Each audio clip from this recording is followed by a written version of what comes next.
Hello, my dear. You know what? Your aura has people in a frenzy, and the reason it feels dangerous is because it is. Not dangerous in the way you were taught to fear, but dangerous in the way fire is dangerous to rot, in the way pressure is dangerous to weak foundations. This isn't about arrogance. This isn't about you thinking you're special. This is about the uncomfortable truth that your presence does something to people. Before you even open your mouth, you walk into rooms and the temperature shifts. Conversations adjust. Energy reorganizes itself around you. And most people never learned how to be honest about what they feel when they sense someone like you. So instead, they project, they twitch, they compete, they panic quietly, and some of them become reckless. You were never too much. That was just the easiest excuse people could use when they didn't want to admit they felt exposed around you. Because that's what your aura does. It exposes. It doesn't attack. It doesn't chase. It doesn't announce itself. It simply reveals. And insecure people do not survive being revealed. They survive by hiding, by blending, by staying unexamined. So when you enter their proximity, it's not admiration they feel first. It's threat. Not because you're trying to take something from them, but because your existence reminds them of everything they've avoided becoming. This is why the reactions are never clean. If it were simple dislike, it would be obvious. If it were jealousy alone, it would be predictable. But what you trigger is more complex. People oscillate around you. One day they praise you. The next day they undermine you. One moment they copy you. The next moment they dismiss you. They smile too hard. They go quiet at the wrong times. Their eyes don't match their words. And you can feel it, even if you can't always explain it. That internal alarm you've learned to second guess. It wasn't paranoia, it was pattern recognition. Your aura forces people to confront themselves without consent. That's why it feels intense. That's why it feels charged. That's why people who are comfortable being mediocre suddenly become hostile when you're around. You don't have to outperform them. You don't have to challenge them. You don't even have to succeed loudly. Your presence alone reminds them that they settled. And some people would rather destroy the mirror than change what it reflects. This is especially dangerous when those people are close to you. Family, friends, partners. The ones who believe proximity entitles them to comfort. They tell themselves they know you. They tell themselves you're equal. They tell themselves you're not that different. But then they watch how others respond to you. They notice how rooms orbit you. They see how opportunities lean toward you without you forcing them. And slowly, something curdles. They won't say it out loud, but they start needing you to stay small so they can stay sane. That's when the passive aggression begins. The subtle dismissals, the delayed support, the strange absence during your wins, the enthusiasm when you're struggling. Pay attention to that. Pay attention to who lights up when things go wrong for you. Pay attention to who goes quiet when things go right. That contrast is not accidental. It's diagnostic. People in a frenzy don't always look angry. Sometimes they look obsessed. They watch you closely. They study your timing. They memorize your habits. They ask questions that feel harmless, but aren't. They collect information under the disguise of concern. And if you've ever felt like someone knew too much about you without truly knowing you, that's why.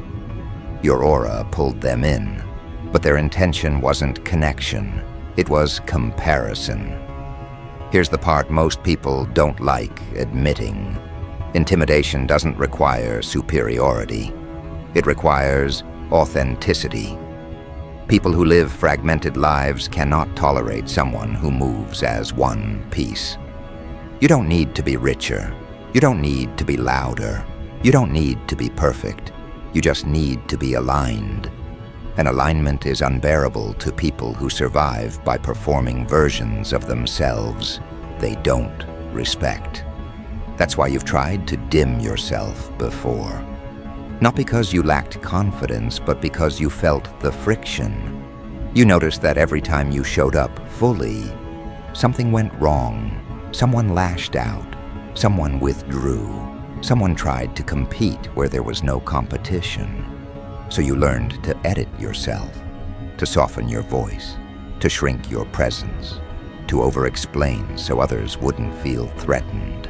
But all that did was exhaust you and embolden them, because insecure people don't relax when you get smaller. They just get closer. This is where the danger comes in. When people feel intimidated but powerless, they don't retreat. They scheme, they whisper, they distort narratives, they look for allies, they test boundaries quietly before crossing them loudly. And because you don't operate from malice, you often don't see it coming. You assume good intentions. You assume misunderstandings. You assume maturity.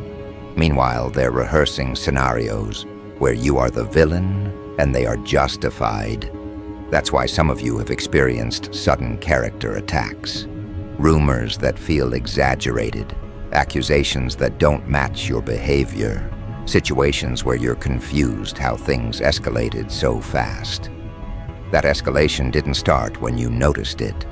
It started when someone decided your light made them uncomfortable, and instead of confronting themselves, they chose to confront you. And the most unsettling part is this. Some people don't just want you to fail. They want you erased, not physically in the obvious sense, but socially, emotionally, reputationally. They want your credibility questioned, your confidence shaken, your support system fractured, because as long as you exist as yourself, you are proof that they could have lived differently. And that proof burns. You may have noticed that even when you struggle, it doesn't satisfy them fully. They don't relax when you're down. They study whether you'll recover. They watch to see if your spark goes out completely. Temporary setbacks don't comfort them because your resilience reminds them that you're still a factor. That's why the resentment feels endless. That's why it feels disproportionate. They aren't reacting to your circumstances. They're reacting to your potential. This is also why separation keeps happening in your life. People fall away. Connections dissolve. Paths diverge without dramatic endings. At first, it felt like loss, like rejection, like punishment. But it wasn't. It was containment. Because not everyone who is drawn to your aura is meant to stay close to it.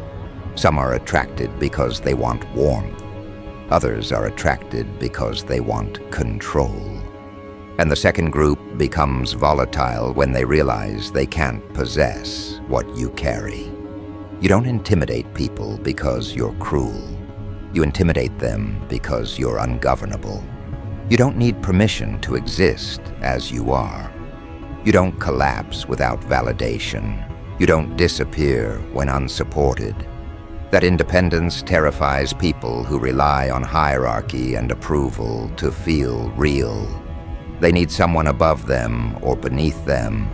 You exist beside yourself, and that breaks their internal order. So if you've been feeling watched, misunderstood, targeted, or subtly opposed, understand this. It's not random. It's not imagination. It's the response of unexamined people encountering someone who refuses to fracture themselves to belong. Your aura doesn't attack. It doesn't pursue. It doesn't dominate. It simply refuses to apologize. And for certain personalities, that is intolerable. The truth is, you are entering a phase where this intensity will increase, not decrease. Not because you're becoming aggressive, but because you're becoming clearer, and clarity sharpens everything around it. Those who benefit from confusion will resist you harder. Those who relied on you being unsure will grow desperate, and those who were already unstable around you may start revealing themselves in ways that can no longer be ignored. This is where awareness becomes essential. Not fear, awareness. Because intimidation reaches its most dangerous point when you underestimate its effects. When you assume others process you the way you process them. When you believe everyone wants growth, honesty, and mutual respect. They don't. Some people want dominance. Some want validation. Some want someone to blame for their own stagnation. And when they can't control you, they try to destabilize you. But here's what they don't understand yet. Your aura isn't escalating by accident. It's responding to something internal that has already shifted. You are no longer negotiating your presence.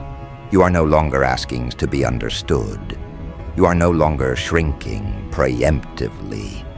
And that internal decision sends a signal that is already being felt by those who hoped you'd stay manageable. That signal is subtle, almost imperceptible at first. It is the way you carry yourself without waiting for permission. It is the way your energy fills a room without being loud. It is the way your calmness disrupts chaos around you. Those who have relied on predictability, those who have thrived when control was easy, they feel it immediately. It rattles their internal hierarchy. It throws off their calculations. It forces them to reassess everything they believed about power, influence, and status.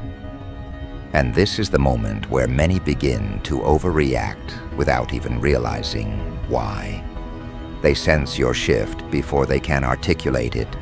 They feel a new authority emerging from you that cannot be measured by titles, money, or appearances.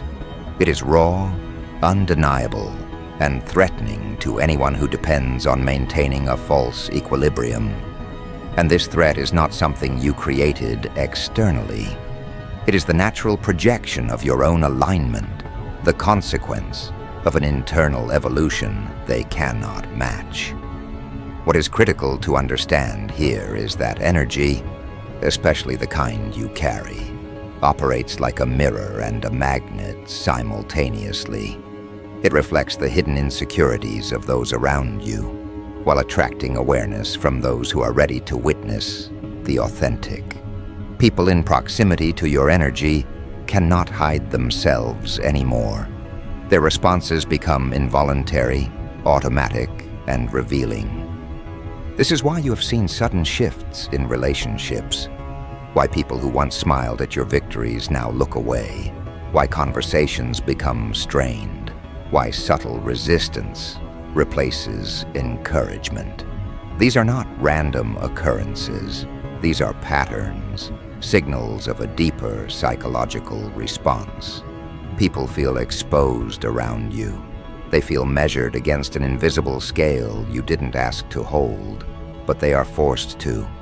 Their envy, their insecurity, their unacknowledged fears, they all surface in your presence. And while it may appear external, it is a direct reaction to the clarity and authority of your internal state. The danger in this scenario lies not with you, but with their inability to process this disruption. Humans have a threshold for threat, and emotional threat is the most destabilizing. When someone senses that another person is unshakable, luminous, unapologetically themselves, it bypasses rationality. People do not respond with logic to presence. They respond with instinct. And instinct in insecure individuals often manifests as hostility, subtle sabotage, or attempts to diminish. They will comment, question, undermine, compare, and create narratives that cast you as the anomaly that must be neutralized. and these attempts are rarely conscious. Most of the time, the aggression is unconscious, automatic, a defense mechanism of the mind trying to restore equilibrium it perceives as violated. That is why your aura feels dangerous to them, because it is. Dangerous not in intention, but in consequence. Dangerous in the way it unmasks, destabilizes, and challenges the fragile constructions others depend upon to feel secure. Consider for a moment how power dynamics work when the person who is feared or admired does not seek domination. Your power, the way you carry yourself, is not about control. It is about consistency, presence, and authenticity. It is inherently magnetic and disruptive. The people who feel most threatened are not those who are weak. They are those who have invested in a fragile appearance of strength. They are practiced at dominance over others who comply, who defer, who adjust. And then you arrive. And suddenly, the entire framework they relied upon begins to wobble. This is when panic emerges, and it is subtle but palpable. They start calculating. They begin projecting. They whisper. They observe patterns obsessively. They measure your responses, trying to find a weakness, a point of entry, a way to destabilize. And what they often fail to recognize is that the very act of monitoring you reinforces your aura further. The more attention they pay, the more they are drawn into the orbit of your alignment. Their attempts to neutralize you, to contain you, only amplify the visibility of your presence. You have likely noticed over time that the most seemingly innocuous relationships carry the highest potential for disruption. Those who are close, those who have access to intimate knowledge of your life, are the ones who become most reactive. This is not coincidental. Proximity allows the aura to be studied, experienced, and compared. And when people are insecure, when their internal assessment reveals a gap between their self-image and your manifestation, the intensity of their reaction increases. It is subtle at first, a dropped tone, an awkward pause, a hesitation in response. Then it escalates to micro-sabotage, a comment meant to belittle, a story framed to diminish, a withdrawal of support at critical moments. And it culminates in actions that are aggressive, not physically, but strategically. Lies, distortions, manipulations. Every interaction becomes a test, every reaction a measure of how far they can push without being exposed themselves. This is the psychology of intimidation and envy. It is not personal, though it feels that way. It is instinctual. The critical distinction is that their reaction is to you, not from you. You do not create their insecurity. You do not instigate their envy. You exist authentically, and that existence triggers responses in those who are unprepared for unfiltered truth. And the more you resist conforming, the stronger these responses become. That is the paradox. The less you negotiate your presence, the less you shrink, the more potent the reactions around you.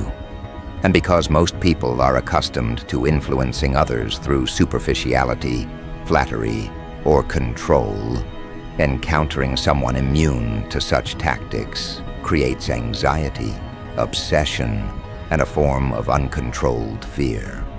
It is why their eyes shift. It is why their words falter.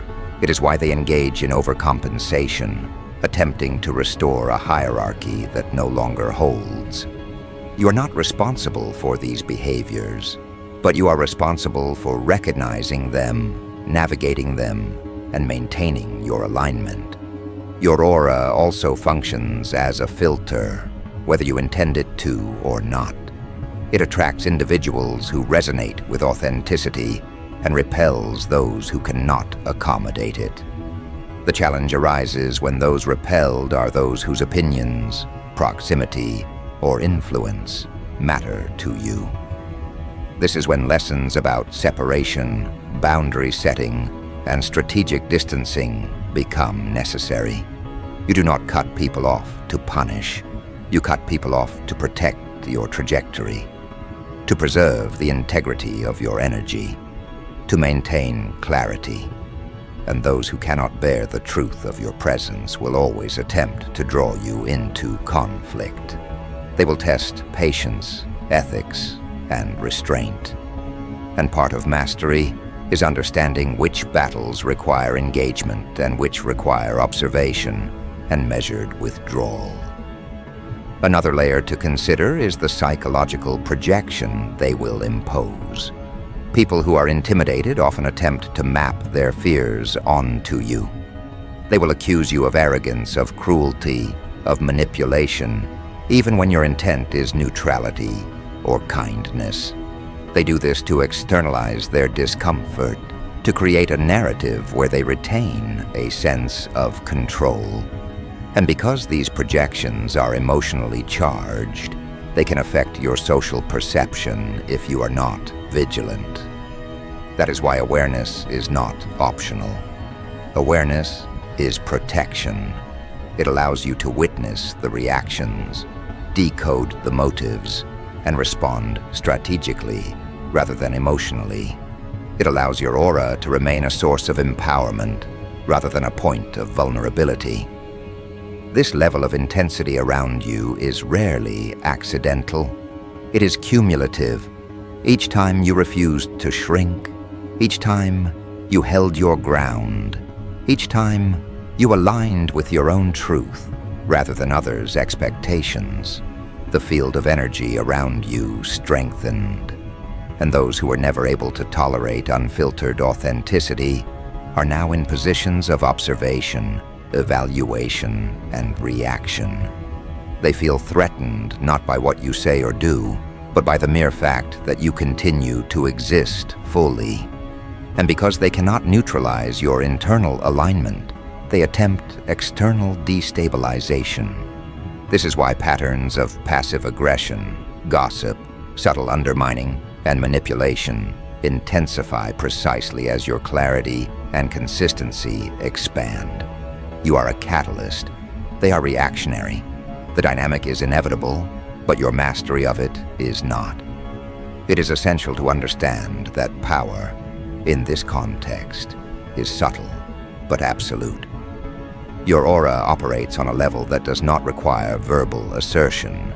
Influence is established before conversation begins. Authority is recognized before a single request is made. And for those who are sensitive to this, the instinctive response is to attempt to diminish what they cannot understand. They may not articulate it. They may not act overtly at first. But the pattern emerges consistently over time. You will see attempts to redirect conversations, to frame situations unfairly, to undermine credibility, to manipulate perception. And these behaviors are all reactions to your internal shift. They are not indictments of your actions. They are proofs of your presence. Another critical observation is how these dynamics affect group environments.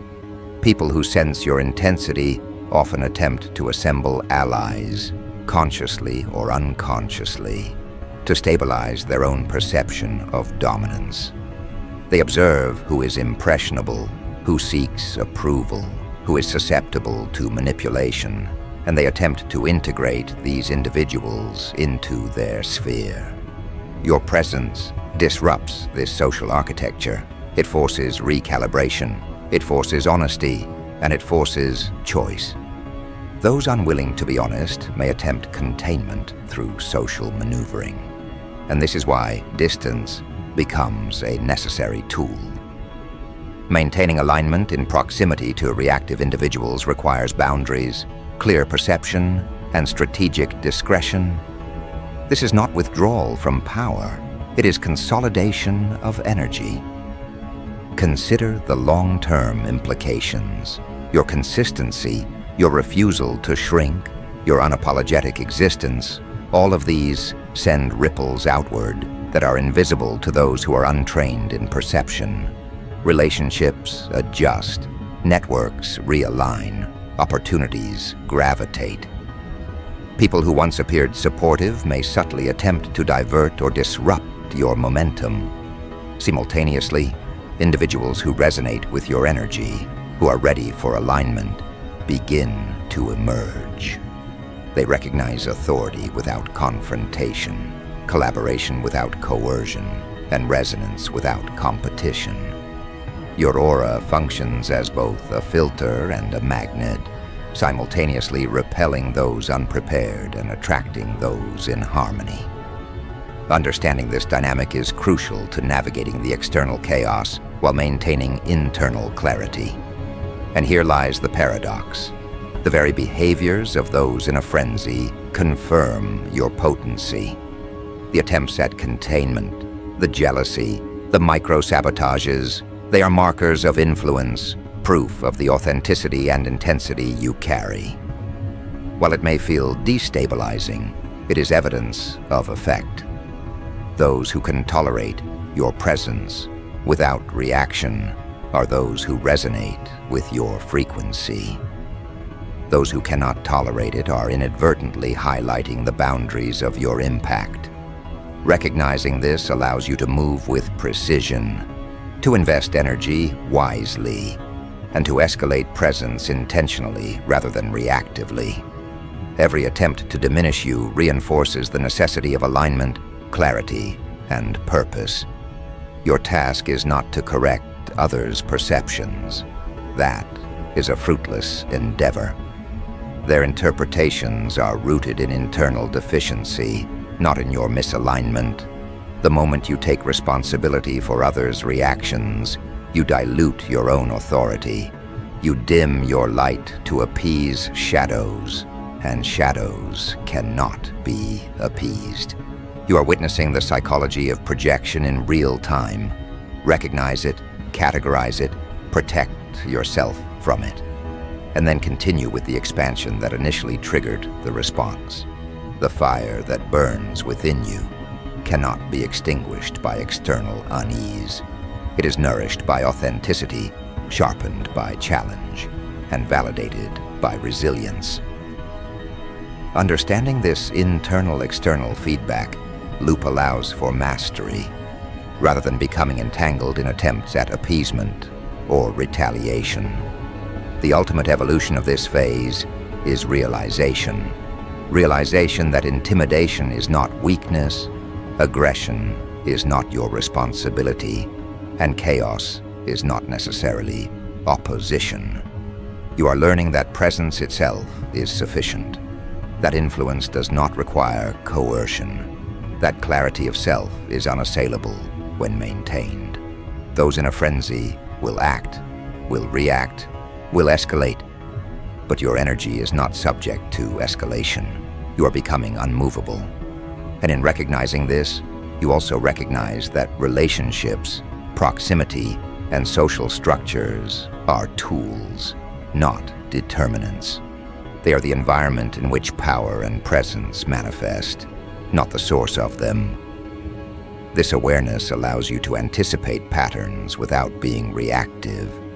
You begin to see the early signs of agitation, the micro shifts that indicate underlying instability, the subtle attempts to redirect attention or undermine credibility. You no longer enter these dynamics blindly. You observe, measure, and calibrate. This strategic positioning transforms what might have been chaos into controlled influence. And those who previously sought to destabilize you now serve as markers, as indicators, as instruments by which you can refine discernment, assess alignment, and execute precision in engagement. You are learning to transform perceived threats into informational leverage. At the same time, your aura continues to grow in potency. Presence compounds presence. Clarity compounds clarity. Every action taken in alignment, every refusal to dim, every act of deliberate authenticity amplifies the magnetic and disruptive force of your energy. And this compounding effect is not linear. It accelerates exponentially. Those in proximity who cannot tolerate it react with intensity disproportionate to the actual threat posed. They escalate narratives, exaggerate conflicts, and generate internal chaos in an attempt to recalibrate a world they no longer understand. This is why consistency becomes the ultimate defense. The moment you fluctuate, those observing exploit uncertainty. The moment you waver, they insert themselves into narrative gaps. Stability in presence neutralizes opportunism. Equally important is the recognition of patience as a weapon. Your aura demands time to reveal full effects. Immediate reactions are surface level. Realignment, surrender, and recognition take longer. Those attempting to destabilize will act prematurely, often self-sabotaging. Your energy persists. It is sustained. It is continuous. And the combination of presence, patience, and strategic awareness creates a force that is not combated through aggression, but through equilibrium. You are not participating in their frenzy. You are maintaining your course while allowing the repercussions of your alignment to unfold. And in doing so, you create an environment where truth is visible, influence is undeniable, and boundaries are enforced without confrontation. What happens next is not chaos. It only appears that way to those who do not understand how power matures. You are entering a phase where your presence no longer needs explanation, defense, or translation. People either adjust or they fracture. And the most revealing part is that you don't have to announce anything for this to occur. Your consistency does the work. Your refusal to react does the work. Your ability to remain steady while others scramble exposes the imbalance more clearly than confrontation ever could. This is where intimidation completes its transformation. It stops being emotional and becomes structural. It stops being reactive and becomes permanent. Those who once tried to test you will begin to withdraw, not because they suddenly respect you, but because proximity becomes unbearable. Your calm becomes louder than their tactics. Your restraint becomes heavier than their pressure. They cannot provoke what no longer needs validation. They cannot compete with what refuses comparison. And this is the moment where many realize too late that they miscalculated you. They thought intensity meant volatility. They assumed awareness would make you defensive. They believed patience meant weakness. And now, they are standing in the consequences of those assumptions. You will notice a shift in how people approach you. Conversations shorten. Justifications increase. People explain themselves without being asked. They hesitate before speaking. They test the temperature of the room before committing to a stance. This is not because you became harsh. It is because you became grounded. Grounded people are difficult to manipulate. They don't rush. They don't overshare. They don't chase closure. And for those who rely on emotional leverage, this creates discomfort they cannot navigate. This is also where authority becomes unmistakable. Not the loud kind, not the imposed kind. The kind that exists because it cannot be ignored. The kind that alters behavior without instruction. People start checking themselves around you. They think twice. They edit their tone. They adjust their posture. And the most revealing part is that this happens even when you say very little. Presence does not need permission when it is anchored in certainty. The danger others sensed was never about what you would do to them. It was about what they would be forced to see within themselves. And now that the reflection is stable, now that you are no longer negotiating your existence, the reflection sharpens. Some will retreat quietly. Some will attempt one last disruption, Some will pretend nothing ever happened, but all of them will register the same truth. You are not available for control. This is where discernment replaces doubt. You no longer question whether reactions are imagined. You no longer internalize discomfort that does not belong to you. You observe patterns without personalizing them. You understand that hostility is often admiration twisted by insecurity. That dismissal is often fear pretending to be indifference, and that obsession is often inferiority wearing curiosity as a disguise. This clarity is irreversible. Your relationships will continue to reorganize themselves. Some connections will dissolve without conflict. Some will distance themselves naturally, and a smaller, more aligned circle will begin to form. Not louder, not flashier, more precise. These are the individuals who are not threatened by presence because they are cultivating their own. They do not compete with authenticity, they recognize it. They do not resent clarity, they respect it. And this alignment will feel calm rather than intoxicating, stable rather than dramatic. That calm is the marker of genuine resonance. At the same time, those who once thrived on your accessibility will feel the absence sharply. Not because you disappeared, but because you are no longer open to extraction. They will feel the loss of influence, the loss of leverage, the loss of relevance, and this can provoke attempts to reinsert themselves. Sudden kindness, nostalgia, manufactured concern, but you will recognize these for what they are. Attempts to regain access to an energy source that no longer feeds dysfunction. Your role in this phase is not to punish or correct. It is to remain unavailable to regression, to remain consistent, to remain precise. Every time you choose alignment over reaction, you reinforce the authority of your presence. Every time you decline to explain yourself, you strengthen your position. And every time you allow others to sit with their discomfort without rescuing them, you accelerate the recalibration that must occur. This is where many misunderstand power. They believe dominance requires constant assertion. They believe control requires visibility.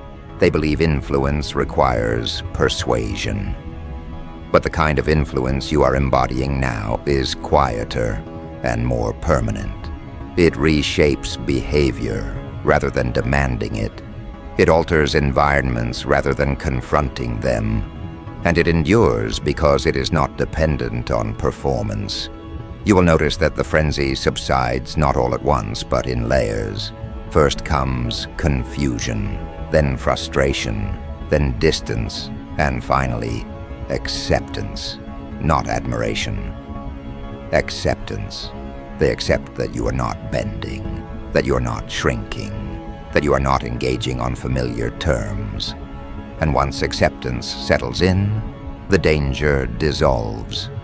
Because danger only exists where resistance meets instability, you offer neither. This does not mean challenges disappear. It means they change form. Instead of overt opposition, there is quiet recalibration. Instead of confrontation, there is repositioning. And instead of attempts to diminish you, there is an effort to coexist without interference. This is the natural conclusion of sustained presence. You outlast what tries to rush you. You outgrow what tries to trap you. The most important realization in this final stage is that nothing was wasted. Every uncomfortable interaction refined your discernment. Every moment of self-doubt sharpened your awareness. Every attempt to undermine you revealed where boundaries were required. You were not delayed, you were trained, and now the environment must adjust to the version of you that no longer negotiates alignment. You do not need to announce that you have changed. Others will tell the story for you in their behavior, in their hesitation, in their distance, in their sudden respect, and even in their silence when they realize there is nothing left to challenge. Your energy has stabilized at a level that does not fluctuate based on approval or resistance. And that stability is what transforms intimidation into authority. This is the conclusion many never reach. They remain stuck, oscillating between reaction and suppression, between performance and withdrawal. You have crossed into something different, a state where your presence is enough, where your path does not require witnesses to remain valid, where your movement is deliberate rather than defensive. From this point forward, you are not responding to pressure. You are setting pace. You are not navigating hostility. You are outlasting it. And you are not proving worth. You are embodying it. This is why the frenzy fades. Not because others change, but because your energy no longer gives them anything to push against. The final truth is simple and unmovable. Your aura was never dangerous because it harmed. It was dangerous because it revealed. And now that you understand how to carry it without apology or explanation, it becomes something else entirely. It becomes structure. It becomes gravity. It becomes the quiet force that shapes outcomes without needing to announce itself. And those who once panicked at your presence will eventually understand what they were responding to all along. Not threat, not competition, but clarity.